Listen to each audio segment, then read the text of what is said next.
यो मेरा आईआईटी के वॉरियर्स, पीछे क्या दिखाई दे रहा है मेरे पीछे? है तुम्हारा सपना। पीछे है वो इंस्टीट्यूशन जहां पर हर एक आईआईटी यानी कि आइजर एप्टीट्यूड टेस्ट का एस्पिरेंट जाने का सपना देख रहा है। एंड आई नो तुम भी देख रहे हो, तो मुझे कमेंट में बताना कि तुम में से कितने बच्चे हैं जो वाकई में आईआईएससी बेंगलोर 2026 टारगेट कर रहे हैं। क्योंकि पीछे जो इंस्टीट्यूशन तुम्हें दिख रहा है यानी कि आइजर एप्टीट्यूड टेस्ट के थ्रू मिलने वाला इंडिया का सबसे बेहतरीन रिसर्च इंस्टीट्यूशन आईआईएससी बेंगलोर, वहाँ पर जाना अपने आप में ही एक गरिमा की बात है। और वो भी अगर आप 12th करने के बाद ही शुरुआत आईआईएससी बेंगलोर से करोगे, तो फिर जब आप अपनी फाइनल डिग्री कंप्लीट करके जब आप अपने पहले प्रोफेशनल एरिया में कदम रखोगे, my God, you are going to be insane and unstoppable. मैंने अपनी लास्ट डिग्री आईआईटी से की थी, आज मैं जो कुछ भी हूँ बहुत बढ़िया कर रहा हूँ। लेकिन अगर आप अपनी पहली डिग्री आईआईएससी बेंगलोर से करेंगे तो भाई साहब you are on a whole new different level, I should say the god level. तो ये वीडियो उस हर एक आईआईटी एस्पिरेंट के लिए बहुत ज़्यादा इंफॉर्मेटिव और बढ़िया होने वाला है जो आईआईएससी बेंगलोर जाना चाहता है, जाने का सपना देख रहा है। फिर चाहे वो अभी 11th में हो, 12th में हो या फिर ड्रॉपर हो, आप सब के लिए ये वीडियो बहुत ज़्यादा इंपॉर्टेंट है। एंड तक देखना, आपको बहुत ही बेहतरीन चीज़ें पता चलेंगी। साथ ही साथ आपको एक टैक्टिक भी पता चलेगा कि किस तरह से आईआईटी के एग्जाम में तैयारी करनी चाहिए ताकि आईआईएससी बेंगलोर पहुंचा जा सके। क्योंकि ये my friend is no ordinary institution, और यहाँ जाने के लिए जो तैयारी तुम्हें करनी पड़ेगी वो भी ऑर्डिनरी डेफिनेटली नहीं होने वाली है। तो सबसे पहले हम बात करेंगे कि आखिरकार आईआईएससी बेंगलोर की शुरुआत हुई कब थी। तो देखो भाई, आईआईएससी बेंगलोर बहुत ही पुराना इंस्टीट्यूशन है जिसकी शुरुआत हुई थी 1909 में, और बेंगलोर में ये स्थित है। तुम्हें जान के बड़ी हैरानी होगी कि मैंने जब अपनी मास्टर्स कंप्लीट की थी तो मैंने JNCASR का भी इंटरव्यू दिया था, और मेरा जाने का बड़ा मन था उसके अंदर। लेकिन क्योंकि मुझे आईआईटी का टैग चाहिए था, क्योंकि बचपन से मेरा सपना वही था कि मुझे टैग लेना है कैसे भी करके, तो मैंने JNCASR नहीं जाने का फैसला किया और आईआईटी चुना। लेकिन JNCASR भी तुम्हें पता है आईआईएससी बेंगलोर के कैंपस से ही जुड़ा हुआ है, और ये दोनों इंस्टीट्यूशंस बहुत ही ज़बरदस्त इंस्टीट्यूशंस हैं। और आईआईएससी बेंगलोर अगर तुम्हें एक बार भी लाइफ में विजिट करने का मौका मिल जाए तो बहुत बड़ी बात है। इस इंस्टीट्यूशन की शुरुआत होते ही ये पता चल गया था कि भाई इंडिया अब रिसर्च में आगे बढ़ने वाला है। अब इंडिया भी पायनियरिंग रिसर्च कंट्रीज़ के साथ कम्पीट करने वाला है। और क्योंकि आईआईएससी बेंगलोर में पढ़ा रहे जितने भी प्रोफेसर्स हैं, वहाँ पर जितने भी वर्किंग साइंटिस्ट हैं, जितने भी वहाँ के एलुमनाइज हैं, जितने भी वहाँ के PhD या पोस्ट डॉक के स्टूडेंट्स हैं, उन सब के होते हुए ऐसा हो रहा है। इसीलिए इंडिया में नंबर 1 रिसर्च इंस्टीट्यूशन का खिताब जाता है आईआईएससी बेंगलोर को। अब आईआईएससी बेंगलोर अगर आप जाना चाहते हैं तो आपके लिए वहाँ क्या रखा है? सबसे पहली बात तो देखो भाई, वर्ल्ड क्लास रिसर्च फैसिलिटीज़ वहाँ पर आपको मिलने वाली हैं। और साथ ही साथ जो प्रोफेसर्स वहाँ पढ़ा रहे हैं, तुम सोचो यार, जब आईआईएससी बेंगलोर जैसे इंस्टीट्यूशन में स्टूडेंट बनने के लिए तुम्हें इतनी मेहनत करनी पड़ रही है, तो वहाँ के प्रोफेसर्स ने कितनी मेहनत की होगी वहाँ प्रोफेसरशिप हासिल करने के लिए। और जो वहाँ तुम्हें पढ़ाएंगे वो हैं भाई गॉड लेवल पे, अपने अपने स्पेसिफिक डोमेन्स में। जब उनसे पढ़ने का मौका मिलेगा तो नज़रिया ही बदल जाएगा पूरे के पूरे सब्जेक्ट का, और फिर तुम भी उनके जैसे बनोगे, राइट? तो ये सबसे बड़ी एक विरासत है जो तुम्हें वहाँ पर मिलने वाली है अगर तुम आईआईएससी बेंगलोर जैसे इंस्टीट्यूशन में जाते हो। Obviously strong focus on research and innovation तो होता ही है। प्लेसमेंट्स भी वहाँ के काफ़ी अच्छे हो गए हैं और हो जाएंगे जैसे जैसे लोगों को पता चलेगा कि आखिरकार रिसर्च क्यों करनी चाहिए और क्यों हमें ये जो रैट रेस लगी हुई है जेईई नीट की इस देश में, उससे बाहर निकल के भी देखना चाहिए। जैसे ही लोगों को इस चीज़ का एहसास हो जाएगा, जब तक आप अपनी बैचलर्स कंप्लीट करेंगे आईआईएससी बेंगलोर से, तब तक आपके कैंपस में पहुंच जाएगी एक बड़ी ऐसी एमएनसी आपको प्लेसमेंट देने के लिए। इसीलिए आपको याद होना चाहिए कि आपका इंटरेस्ट एक स्पेसिफिक सब्जेक्ट में होना आपके लिए एक वरदान साबित होने वाला है अगर आप आईआईएससी बेंगलोर जैसे इंस्टीट्यूशन में जाकर पढ़ते हैं तो, राइट? डायरेक्ट पाथवे है। और ऐसे इंस्टीट्यूशन से पढ़ के अब्रॉड जाना भाई चुटकियों का खेल हो जाता है, ठीक है? तो सबसे पहले बात कर लेते हैं कि यहाँ पर आपको कौन कौन से कोर्सेज देखने को मिलते हैं। सबसे पहले आपको BS रिसर्च प्रोग्राम यहाँ पर देखने को मिलता है, जो आपको स्पेसिफिक सब्जेक्ट जैसे कि फिजिक्स, केमिस्ट्री, मैथमेटिक्स, बायोलॉजी और अर्थ एंड एनवायरमेंटल साइंस जैसी डोमेन्स में काम करने का, पढ़ने का और रिसर्च करने का मौका देता है from your first year onwards. हाँ, इसके साथ साथ हालांकि आपके बीटेक के कोर्सेज भी हैं जिसमें जेईई एडवांस के थ्रू एडमिशन होता है, और इनमें भी एडमिशन लेने के लिए आपको 2 एग्जाम्स देने होते हैं, जिसमें से एक जेईई एडवांस है और दूसरा एग्जाम जो है वो मैं आपको ऑलरेडी बता चुका हूँ। उस एग्जाम का नाम है IAT यानी कि आइजर एप्टीट्यूड टेस्ट। थोड़ा सा हम उसके बारे में भी बात करेंगे कि आखिरकार IAT का एग्जाम है क्या, पैटर्न क्या है, कैसे क्वालिफाई करना है, क्या सारी चीज़ें इंपॉर्टेंट है। लेकिन फिलहाल आपको ये चीज़ समझ लेनी है कि अगर इनमें से किसी भी सब्जेक्ट में स्पेसिफिकली इंटरेस्ट रखते हो तो भी, और अगर अप्लाइड साइंस में इन जनरल रिसर्च करना चाहते हो तो भी, ये इंस्टीट्यूशन आपका ड्रीम वाकई में होना चाहिए।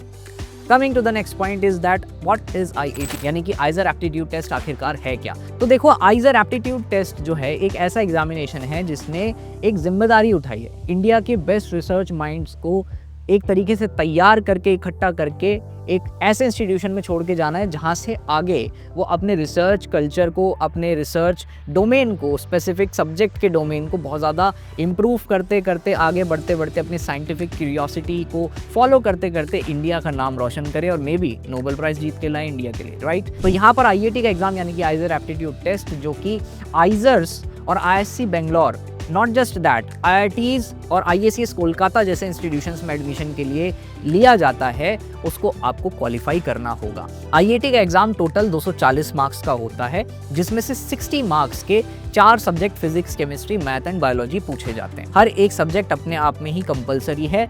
अगर आप चाहते हैं कि बेहतर से बेहतर इंस्टीट्यूशन आपको IAT से मिले तो आपको चारों सब्जेक्ट पे पकड़ होनी बहुत ज़रूरी है, right.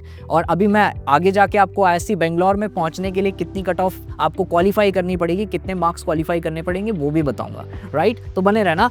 Online computer based test है यानी कि CBT मोड का टेस्ट होता है ऑब्वियसली। और हाँ, based on the class 11th and 12th science syllabus आपसे सवाल पूछे जाते हैं। ये 11th और 12th जो लिखा है यहाँ पर, वो जितना आसान पढ़ने में लगता है, एक्चुअल में जब आप उसकी तैयारी करते हैं तो आपके पसीने छूट जाते हैं। अगर आप रिलेट कर पा रहे हो मुझसे तो मुझे कमेंट में बताना कि हाँ भैया कह तो सही रहे हो। ISC बेंगलोर जाने के लिए जितनी मेहनत करनी पड़ रही है ना, हम ही जानते हैं, राइट। और अगर कर रहे हो तो बहुत अच्छी बात है, पहुँच भी जाओगे, राइट। अब बात कर लेते हैं IAT एग्जाम के पैटर्न को थोड़ा सा समझ लेते हैं। मैंने आपको ऑलरेडी बता दिया, 240 मार्क्स का पेपर होता है, 60 marks from each, physics, chemistry, math and biology, out of which all of 4 are compulsory, unlike NEST जिसमें सिर्फ बेस्ट ऑफ 3 लिया जाता है।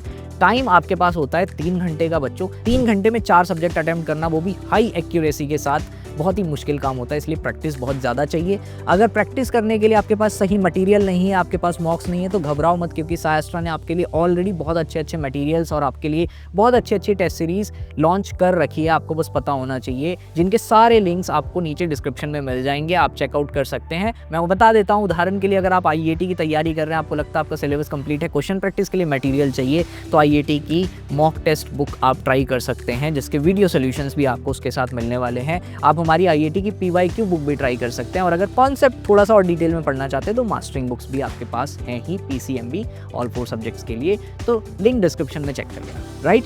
हाँ, अब मैं बात कर रहा था मार्किंग स्कीम की कि भैया देखो इतना इंपॉर्टेंट एग्जामिनेशन है, नेगेटिव मार्किंग तो होगी। यस बिल्कुल है, अगर सही करते हो तो 4 मार्क्स और अगर गलत करते हो तो -1 मार्क्स आपको नसीब होंगे, जो कि ना हो तो अच्छा, राइट। तो इसीलिए मेरी खास एडवाइस है उन बच्चों को जो बहुत सीरियसली प्रिपेयर कर रहे हैं, प्लीज़ प्लीज़ प्लीज़ मॉक्स दो, रेलिवेंट मॉक्स दो और नेगेटिव मार्क पे कंट्रोल करने की कोशिश करो, राइट।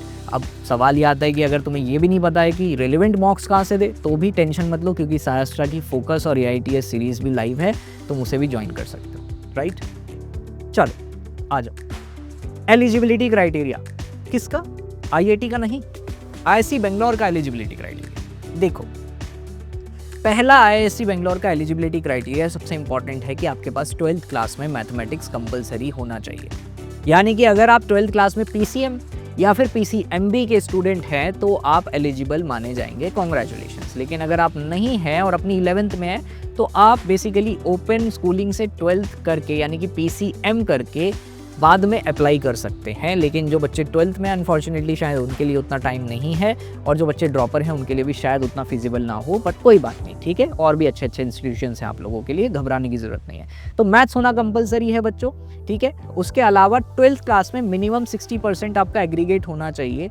लेकिन ये चीज़ ध्यान रखना कि अगर आप SC/ST कैटेगरी से बिलोंग करते हैं तो आपको 12th क्लास सिर्फ पास करनी ही मैंडेटरी क्राइटेरिया माना गया है। हाँ, लेकिन एक चीज़ ध्यान रखना, ड्रॉपर्स को लेके बहुत कन्फ्यूजन होता है, और इसमें क्योंकि चेंजेस होते रहते हैं बहुत ही फ्रिक्वेंटली, अभी पिछले 1-2 साल में बहुत फ्रिक्वेंट चेंजेस होने की वजह से बच्चों को कन्फ्यूजन है, मैं दूर कर देता हूँ। अगर आप ड्रॉपर हैं तो घबराइए नहीं। अगर आपकी 12th 2024 में, 2025 में हुई है या फिर इस साल 2026 में होने वाली है, इन तीनों ही केसेस के स्टूडेंट्स ISC बेंगलोर के लिए एलिजिबल माने जाएंगे, राइट। IAT के लिए भी एलिजिबल हैं और फिर ISC बेंगलोर में एडमिशन के लिए भी एलिजिबल हैं अगर कट ऑफ क्वालिफाई हो जाता है ऑब्वियसली, राइट। तो ये चीज़ ध्यान रखना आप लोग। तो ये आप लोगों को क्लियर हो गया। अब मैं चलता हूँ आगे और आपको बताता हूँ कि एक्चुअल में ISC बेंगलोर में फिर एडमिशन मिलेगा कैसे। देखो, सबसे पहले तो आप IAT में एनरोल करोगे, जो आई होप आप लोगों ने कर दिया होगा, राइट। अगर नहीं किया है तो कर दीजिए, और अगर समझ नहीं आ रहा है कैसे करना है तो ये रही ऊपर वीडियो, जाकर देख लेना। सारी की सारी डिटेल गाइड दी है कि आखिरकार आपको IIT का registration form step by step कैसे फिल करना है। ठीक है, IIT का फॉर्म फिल कर दिया, उसके बाद आपको आराम से बैठना है और तैयारी करनी है अपने IIT एग्ज़ाम की, और फिर ISC बेंगलोर थोड़े टाइम बाद अपना रजिस्ट्रेशन फॉर्म निकालेगा। यानी कि आपको दोबारा से ISC बेंगलोर में भी रजिस्टर करना पड़ेगा। ये मत सोचना कि सिर्फ IIT में रजिस्टर कर दिया, उसी की कट ऑफ कॉमन में ISC बेंगलोर भी आ जाएगा। नहीं, आपको ISC बेंगलोर के लिए अलग से रजिस्टर करना पड़ेगा, और ISC बेंगलोर में जब आप रजिस्टर कर दोगे और फिर जब आप IIT का एग्ज़ाम दोगे, जब उसका रिजल्ट आएगा तो आपको वो रिजल्ट भी वहाँ पर ISC बेंगलोर के पोर्टल में जहाँ पर आपने रजिस्टर किया वहाँ लॉगिन करके आपको अपना रिजल्ट एक्सपोर्ट करना पड़ेगा, एक तरीके से वहाँ पर डालना पड़ेगा। तब जाकर आपकी रैंक लिस्ट आएगी, तब जाके आपको मौका मिलेगा ISC बेंगलोर पहुंचने का फाइनली, अगर आप क्वालिफाई कर जाते हैं उनकी दी हुई कट ऑफ तो। राइट, लिमिटेड सीट्स इनटेक है बच्चों, 50 सीट्स ही हैं आपके पास BS प्रोग्राम्स में एडमिशन लेने के लिए। राइट, तो ये चीज़ ध्यान रखना, IIT के थ्रू सिर्फ 50 सीट्स हैं और बहुत ही ज़्यादा अच्छा कंपटीशन है, तो आप लोगों को बहुत ही सीरियस तरीके से तैयारी करनी चाहिए बच्चों। अगर आप वहाँ पहुँचते हैं तो आपने अपनी लाइफ को कितने हद तक आसान कर लिया है, आप कितने लोगों से ऊपर उठ गए हैं, आपको इसका अंदाज़ा शायद 5-6 साल बाद होगा। राइट, तो आई होप यहाँ तक आपको क्लियर हो गया। अब मैं आगे चलता हूँ और बात करता हूँ कट ऑफ के बारे में और कंपटीशन के बारे में। देखो भैया, ISC बेंगलोर उस चिड़िया का नाम है जिसकी आंख में तीर मारना हर किसी की बस की बात नहीं है, उसके लिए अर्जुन ही चाहिए भाई। ठीक है, और अगर तुम अर्जुन बन गए तो तुम्हारे IIT में नंबर आएंगे ही आएंगे 220 के ऊपर। तो मतलब बात समझ गए। बात यह है कि ISC बेंगलोर अगर सेफली पहुंचना चाहते हो तो 220 से ऊपर नंबर टारगेट करने होंगे। और टोटल पेपर कितने मार्क्स का होता है? 240।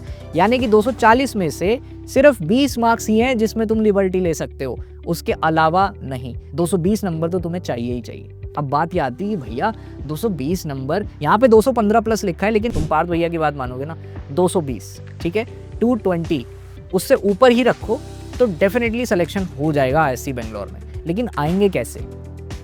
2 सब्जेक्ट तो ऐसे होने चाहिए भाई जिसमें 60 में से 60 नंबर तुम लेकर आओ। ठीक है, यानी कि 15 में से 15 क्वेश्चन सही करने लायक 2 सब्जेक्ट तैयार करो, और बाकी 2 सब्जेक्ट्स को भी इतना तैयार करना पड़ेगा ताकि कम से कम 13 क्वेश्चन 15 में से सही करके आ पाओ। तब जाके तुम 220 का स्कोर पूरा कर पाओगे, और तब जाके तुम ISC बेंगलोर पहुंचने लायक कैंडिडेट खुद को बनाना नहीं, और तब जाके तुम एक्चुअल में ISC बेंगलोर जाने लायक कैंडिडेट बनोगे। राइट, क्योंकि वहाँ पहुँचना एक बार को फिर भी तुम्हारे लिए पॉसिबल हो सकता है, लेकिन वहाँ सर्वाइव करना उसके लिए चाहिए कैलिबर चाहिए। इसलिए पढ़ लो, जितना ज़्यादा पढ़ोगे, जितना ज़्यादा अच्छा एप्टीट्यूड डेवलप करोगे रिसर्च का, रिसर्च के प्रति जितने इंटरेस्टेड रहोगे और रेशनली जितने अच्छे से तुम साइंस पढ़ पाओगे ना, उतने ही ज़्यादा चांसेस हैं कि तुम ISC बेंगलोर पहुँच जाओगे। राइट, तो ये चीज़ ध्यान रखना, सिलेक्शन जो है रैंक बेसिस पे होता है, इसकी कट ऑफ लिस्ट आती है।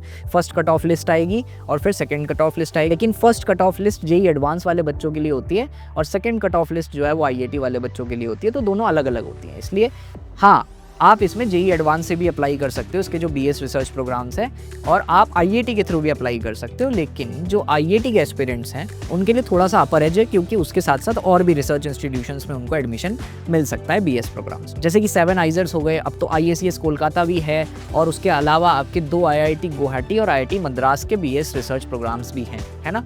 तो ये आपको अगर क्लियर हो गया है तो आ जाओ आगे। टोटल सीट इनटेक मैंने बता दिया 50 है, कंपटीशन हाई है।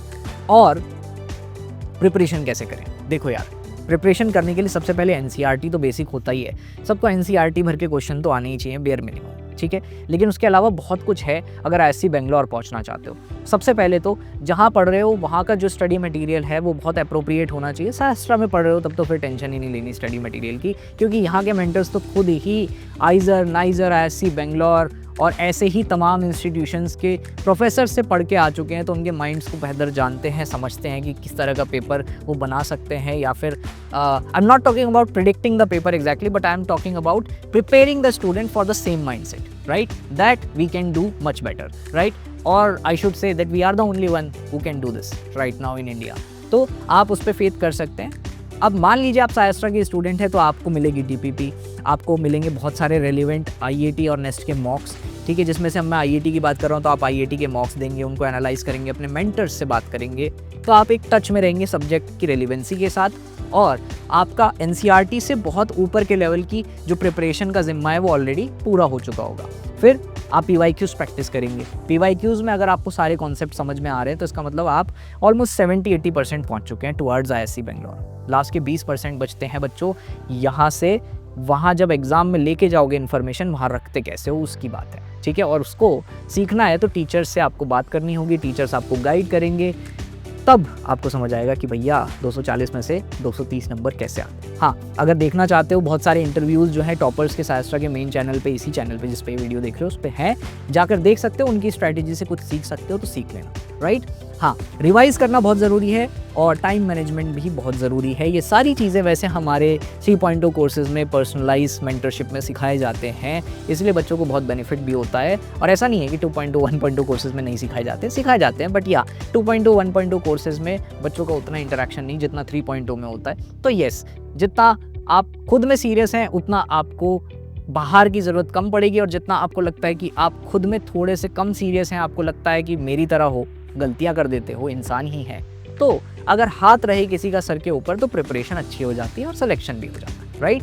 तो भाई चलते हैं आगे और देखते हैं कि फ़ीस क्या रहने वाली है। Now I know that there is a big disappointment in all of your minds, क्योंकि ISC बेंगलोर की फ़ीस थोड़ी सी बढ़ गई है, ठीक है।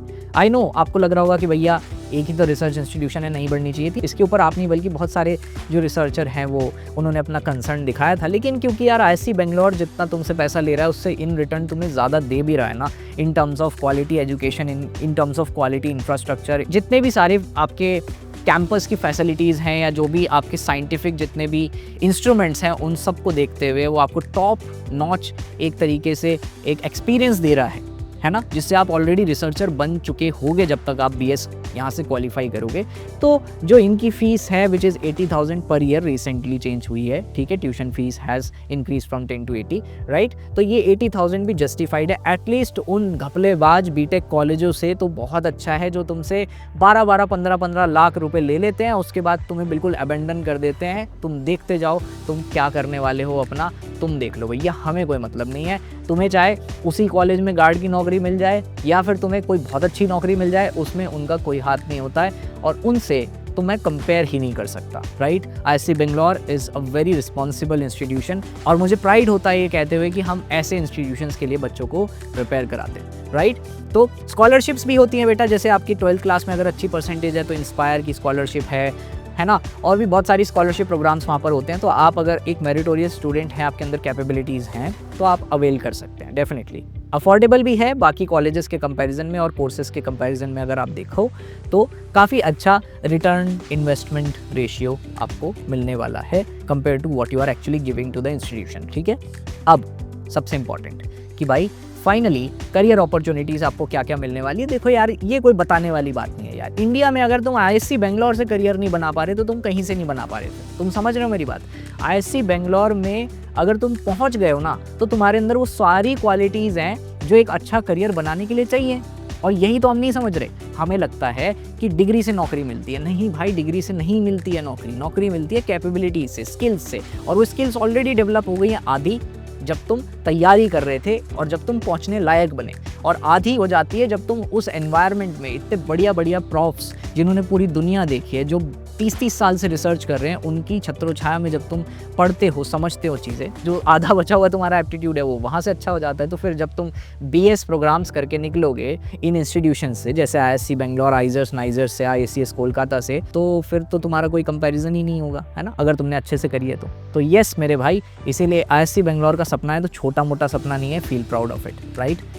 एंड येस, अब बात कर लेते हैं यहाँ पर, जैसे रिसर्च साइंटिस्ट हो गया, हायर स्टडीज़ के लिए तुम IITs या फिर फॉरेन यूनिवर्सिटीज़ भी जा सकते हो, डेटा साइंस और टेक रोल्स भी तुम्हें मिल सकते हैं, गवर्नमेंट रिसर्च ऑर्गेनाइजेशंस में भी तुम्हें जाने का मौका मिलेगा ही मिलेगा। अगर तुम इंटरेस्टेड हो तो PhD अपॉर्चुनिटीज़ तो वर्ल्ड वाइज मिलनी ही मिलनी है, तय है वो तो, मतलब कोई रोक ही नहीं सकता, ठीक है। तो ये कुछ की पॉइंट्स लिखे हैं यहाँ पर, इनको ध्यान दे लेना ताकि थोड़ी प्रिपरेशन ईजी हो जाए। लिमिटेड सीट्स हैं, टॉप रैंक चाहिए, ऑलमोस्ट 50 सीट्स हैं, ठीक है। रिसर्च फोकस्ड इंस्टीट्यूशन है, तो अगर तुम्हारा रट्टा लगाने का हिसाब है तो वैसे भी तुम पहुंच नहीं पाओगे। बैकअप ऑप्शंस क्या क्या हो सकते हैं वो अपने लेकर चलना। IIT की प्रिपरेशन कर रहे हो तो कम से कम 12 इंस्टीट्यूशंस ऐसे हैं जिनमें से किसी एक में तो तुम चले ही जाओगे अगर तुमने ढंग से तैयारी की है। 12 इंस्टीट्यूशंस कौन कौन से गिनवाऊँ? गिनवा दूँ? ISC बेंगलोर है, IACS कोलकाता है, 7 आइजर्स हैं, उसके अलावा IIEST है, और लास्ट में आते हैं 2 IITs, IIT मद्रास और IIT गुवाहाटी। ठीक है भाई, तो इतने सारे इंस्टीट्यूशंस तुम्हारे पास हैं। एक एग्जाम है IIT का, क्वालिफाई करो, पहुंचो अपने dream institute. And yes, very important announcement, तुम में से जो बच्चे नेस्ट की तैयारी कर रहे हैं, यानी कि नाइस और CBS जाना चाहते हैं, तुम सोच रहे हो कि भैया यार नेस्ट की तो बात ही नहीं करता कोई। भाई टेंशन मत ले, सबसे पहले ये सुन, 25 मार्च को 2 से 5 बजे के बीच में नेस्ट का एक मेगा मॉक टेस्ट होने वाला है। अपना दम दिखाओ, और हाँ, अगर तुम्हारी टॉप 10 रैंक आती है तो तुम्हारी भी हम पूरी की पूरी प्रिपरेशन नेस्ट 2026 की एब्सोल्युटली फ्री करवाएंगे। ठीक है, और हाँ भाई, IIT का मेगा मॉक हुआ था, जरा ये तो पर्सनल हो गया है, बहुत सारे लोगों ने चीटिंग करी है ना। IIT के मेगा मॉक में तुम्हें लग रहा है कि मुझे पता नहीं चलेगा, 240 में से 240 नंबर तुम लेके आए हो 15 मिनट में, हैं 15 मिनट में तुम 240 में से 240, और जब तुम्हें फ़ोन किया जा रहा है और तुमसे कहा जा रहा है कि भाई क्वेश्चन पूछ लूँगा, तो तुम फ़ोन काट दे रहे हो। भाई साहब, आज अगर तुम ये हरकतें कर रहे हो ना, तो तुम आज से 10 साल बाद जिस मिजरेबल सिचुएशन में पहुंच जाओगे ना, तो कोई नहीं बचाएगा तुम्हें वहाँ से। इसीलिए थोड़ा सा सुधर जाओ, संभल जाओ। ठीक है, तुम्हारा बड़ा भाई होने के नाते मैं तुम्हें समझा रहा हूँ कि ये जो टेस्ट तुम्हारे लिए कराए जाते हैं ना, इसका ढंग से इस्तेमाल किया करो, क्योंकि एक एक स्टेप जो तुम आज लेते हो ना, तुम्हारे लिए कल वो पतन या फिर तुम्हारे किसी बहुत बड़े अचीवमेंट का कारण बन सकता है। राइट, तो ये याद रखना भाई कि how you do anything is how you do everything. तो इसीलिए बच्चों, with all this I hope कि ये वीडियो आपके लिए हेल्पफुल रहा होगा। मुझे कमेंट में बताना ज़रूर कि कितने ज़्यादा तुम एनर्जेटिक हो ISC जाने के लिए। एंड येस, कोई भी दिक्कत हो कमेंट सेक्शन खुला है, बता देना, बमबारी करके। सपोर्ट टीम से भी कांटेक्ट कर सकते हो, डिटेल्स तुम्हें पिन में मिल जाएंगी। फ्राइडे लाइव में भी आ सकते हो, वहाँ पर मैं तुम्हारा स्वागत करूँगा तुम्हारे डाउट्स के साथ। और बाकी कोई टेंशन नहीं बच्चों, अच्छे से तैयारी करो, पहुँचो अपने dream institute, make your parents feel proud of you. All the best, bye bye.